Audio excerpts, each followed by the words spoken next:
Pass and fast क्या होता है, जो सांसों की मेडिटेशन है वो आखिर होती क्या है, उसको किस तरीके से करते हैं और क्या आपकी जो सांसें है वो क्या निर्धारित है या वो आगे पीछे हो सकती है, या आप जो मरने आपका जो मरना है वो सांसों पे डिपेंड करता है या टाइम फ्रेम पे डिपेंड करता है। ये सारी बातें आज हम लोग इस वीडियो में देखेंगे, तो वीडियो देखते रहें।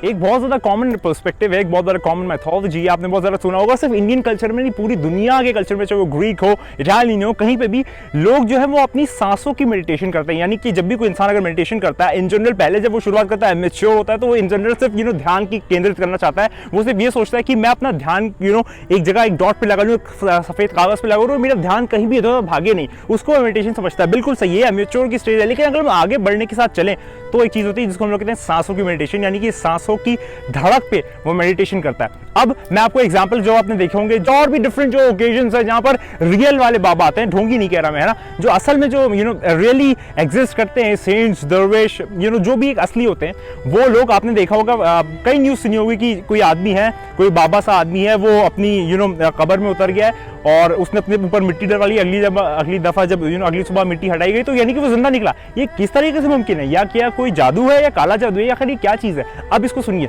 बात ये आखिर होती किस तरीके से, होता क्या है, एक्चुअली ऊपर वाले ने, ईश्वर ने, अल्लाह ने हमारी जो सांसें है उसको केंद्रित कर दिया, उसको नियमित कर दिया, उसको एक लॉ में एक कानून साजी कर दी। यानी कि फॉर एग्जाम्पल अगर मैं हूँ तो मेरी जो सांसें है, फॉर एग्जाम्पल अगर 50 है पूरी जिंदगी की, अब मुझ पर डिपेंड करता है कि वो सांसें जब मेरी खत्म हो जाएंगी तो मैं मर जाऊंगा। ये वाली चीज़ मेरे हाथ में नहीं, लेकिन ये मुझ पर डिपेंड करता है कि उन सांसों को मैं जीऊंगा कैसे, उन लम्हों को मैं जीऊंगा कैसे। इसलिए आपने सुना होगा कि आप अपना वक्त जो है अच्छी तरीके से पॉजिटिविटी की तरफ से गुजारें और उसको खराब तरीके से ना इन्वॉल्व करें, उसमें ना इन्वेस्ट करें। लेकिन जो बड़े बड़े आमिल्स होते हैं, दरवेश होते हैं, जो असल मायने में तो वो आखिर करते क्या, आप ये सुनिए। ये बहुत ज़्यादा एक चतुराई की बात है जो कि बहुत ऑब्वियस हो कि भी नॉन ऑब्वियस है। वो है क्या, जो वक्त, दो चीज़ें हैं, दो फैक्टर समझेंगे, एक है वक्त और एक है सांसें, एक है आपकी ब्रीदिंग।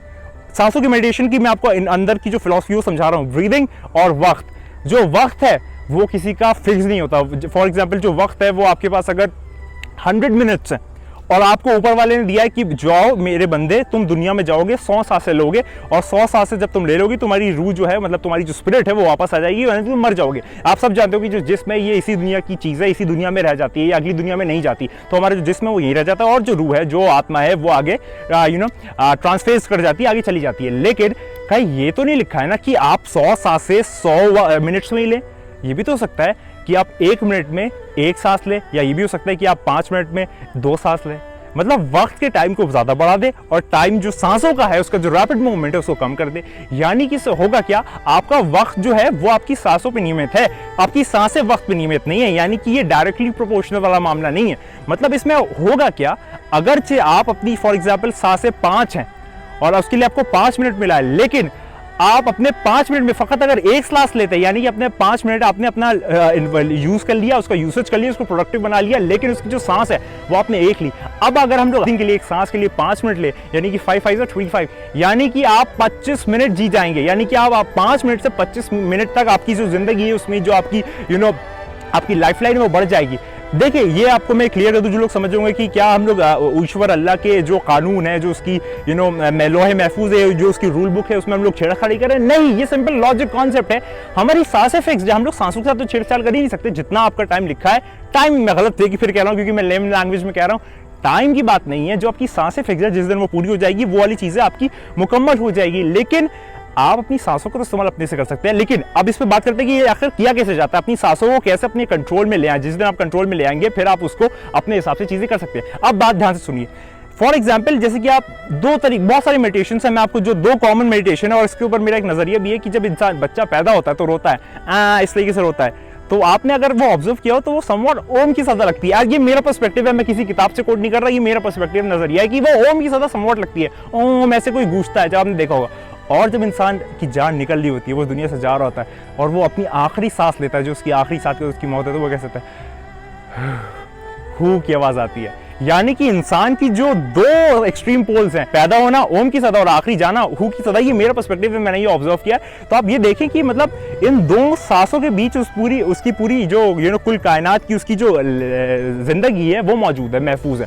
खैर, अब इसको किया कैसे जाता है, इसके लिए कई सारी मेडिटेशन है। इंसान फॉर एग्जांपल अगर अल्लाह का अगर वो अपने विर्द कर रहा है और अपनी जो सांसों का कंट्रोल है वो ले लेता है, तो यकीन मानिए वो अपनी बॉडी से अपनी आत्मा को डिटैच कर सकता है और उसका कंट्रोल हासिल करने के बाद उस आत्मा से वो परवास कर सकता है, वो चीज़ों को देख सकता है, वो कहीं ना कहीं जा सकता है। आप जानते हैं ख्वाब में आप क्या करते हैं, आप ख्वाब में यही तो होता है, आपकी बॉडी वहीं स्टेशनरी लाती है, लेकिन वो ख्वाब के बाद जो रूह है ना वो आपकी मर्जी से नहीं जाती, वो अपने फिलॉसफी या फिर वो जो पढ़ता है लिखता है इंसान जो दिन भर करता है उसके हिसाब से वो चीज़ें होती हैं, वो उस हिसाब से आपको ख्यालात देती है। लेकिन जब आप सांसों की मेडिटेशन करेंगे तब आपकी जो रूह है वो आपके हिसाब से, आपके कंट्रोल के हिसाब से आपकी जिस्म से बाहर आएगी और आपको फिर महसूस होगा कि आपका जिस्म अलग है, आपकी रूह अलग है। मैं मजाक नहीं कर रहा, जो लोग ये करते हैं मैंने उनके साथ स्पेशली उनसे बातचीत की है, उन्होंने मुझको ये चीज़ें बताई है। तो ये वाली चीज़ होती है कि सांसों के मेडिटेशन से आप अपना देखिए, हालांकि आपकी जो सांसें है वो तो आगे पीछे नहीं हो सकती, वो फिक्स्ड है, लेकिन आपका जो वक्त है वो डिपेंड करता है सांस पे। तो अगरचे आप अपना वक्त ज़्यादा बढ़ा दें और उसमें सांसों का जो टेम्परामेंट है या सांसों की जो क्वांटिटी है उसको अगर कम कर दे, तो यकीन माने आपकी ज़िंदगी जो है वो आगे बढ़ सकती है, क्योंकि कहीं पे भी ये नहीं आया कि जो आपका वक्त है वो स्टॉप है और आपकी जो सांसें हैं वो आगे पीछे हो सकती है। आपकी सांसें फिक्स्ड है और आपका वक्त आगे पीछे हो सकता है। ये बहुत इंपॉर्टेंट चीज़ है और ये बहुत ज़्यादा आपको अपने जहन में रखने वाली चीज़ है कि ऐसा होता है। अब बात करते हैं इसको सम अप करते हैं कि मैंने आपको बताया था इसको कहते क्या है, इसको कहते हैं पास एंड फास्ट। इस जिक्र को कहते हैं pass and fast. Pass and fast क्या होता है? पास एंड फास्ट एक मैं अगर इसका रूट वर्ड या लुगत में बताऊं तो मुझको इसका एग्जैक्ट भाषा नहीं पता, ज़बान नहीं पता कि ये किस ज़बान से आया, लेकिन हाँ ये यकीन मानिए कि पास एंड फास्ट एग्जिस्ट करता है। और अगर कोई इंसान अपनी सांसों का कंट्रोल तसर्रुफ हासिल कर ले तो वो अपना वक्त बढ़ा सकता है उसी सांसों में जितनी उसके पास एग्जिस्ट करती है। याद रखिएगा, ये वाली चीज़ें बड़े बड़े जोगी करते हैं कि कब्र में उतरते हैं, एक सांस लेके अंदर जाते हैं, उसके बाद उस पर मिट्टी डलवा लेते हैं, अगली सुबह निकलते हैं तो जिंदा निकलते हैं। कैसे निकलते हैं? ऐसे ही निकलते हैं कि उन्होंने अपनी सांसों का तसर्रुफ, सांसों का कंट्रोल, सांसों के ऊपर अपनी प्रैक्टिकल आप ये कह सकते हैं एक्सपोजर हासिल कर लिया, तो उससे वो सारी चीज़ें कर लेते हैं और लोग समझते हैं करिश्मा है, चमत्कार है, क्या कर रहे हैं आप, देवता हैं या आप क्या हैं। दरअसल हर एक इंसान, पूरे ईश्वर ने इंसान को, हर एक जीव जंतु, हर एक प्राणी और हर एक चीज़ के ऊपर उसको मुख्तार और मुहकम बनाया, यानी कि वो सबसे सुपीरियर है। तो इंसान हर वो चीज़ कर सकता है जो उसके ख्याल में आती है। और याद रखिए, हर वो चीज़ तभी मुमकिन है जब हार्ड वर्क करेंगे, उसका आप कंट्रोल करने के लिए उसमें मेहनत और मशक्कत करेंगे, तो ये सारी चीज़ें मुमकिन है। मैं उम्मीद करता हूँ आपको ये वीडियो पसंद आई होगी, आपको पता चला होगा कि जो कॉन्सेप्ट ऑफ सांसें हैं यानी कि ब्रीदिंग प्रोसेस और जो कॉन्सेप्ट ऑफ आपका वक्त है वो दोनों अलग चीज़ है। वक्त आप आगे पीछे कर सकते हैं, लेकिन याद रखिए वक्त जो है वो इटर्नल कोई यूनिट नहीं है। वक्त सिर्फ एक समवॉट टाइम फ्रेम है और आपकी सांसें जो है वो आपकी जिंदगी तय करती है। ये वाली चीज़ है। मैं उम्मीद करता हूँ आपको ये वीडियो पसंद आई होगी और आपको सारी चीज़ें क्लियर ही होगी और मैंने आपको आपकी जिंदगी में कोई नई वैल्यू ऐड की होगी कि आपको पता चला होगा कि आखिर ये क्या चीज़ है, कैसे क्या चीज़ें होती है। और अगर आप चाहते हैं मैं इसका एक प्रैक्टिकल प्रोसीजर, इम्प्लीमेंटेशन और उन लोगों का आपको उनके साथ बात भी करवाई जिन्होंने ये चीज़ की है या उससे वो करते हैं, तो आप कमेंट में जरूर करेगा, इंशाल्लाह मैं ज़रूर आपके लिए करूँगा।